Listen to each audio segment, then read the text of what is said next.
只有1萬蚊預算啦，想入手佳記空城嘅朋友啊，嗱，冇諗住先啦，暫時咧買唔到嘅。不過啦，呢個預算咧去睇睇佳記空城旁邊呢個新小區。嗱，雖然冇佳記空城品質咁高，但係好彩咧，房店長啊幫你哋攞嘅價錢咧足夠低啊。具體情況跟住鏡頭即時睇睇。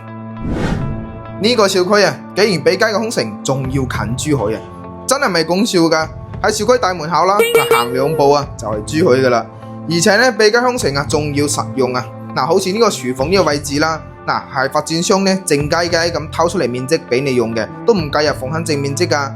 今日幫你哋睇嘅呢係佳記空城旁邊啦，熱轉半島110方對流通透2陽台3房。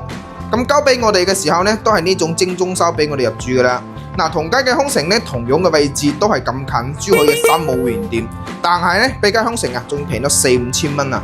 咁啱先啦，我發現咗呢粵港巴士啦就停喺小區門口嘅，咁都十分之方便啦。我哋香港朋友呢返去香港嘅，嗱咁老老實實啦。雖然房店中呢幫你哋攞嘅價錢呢比佳記空城呢仲要平4、5千蚊一方嘅，但係呢個小區嘅園林品質呢始終啊冇佳記空城嘅品質咁高嘅。咁好啦，咁有啱朋友可以 call 我睇樓嘅 ，thank you。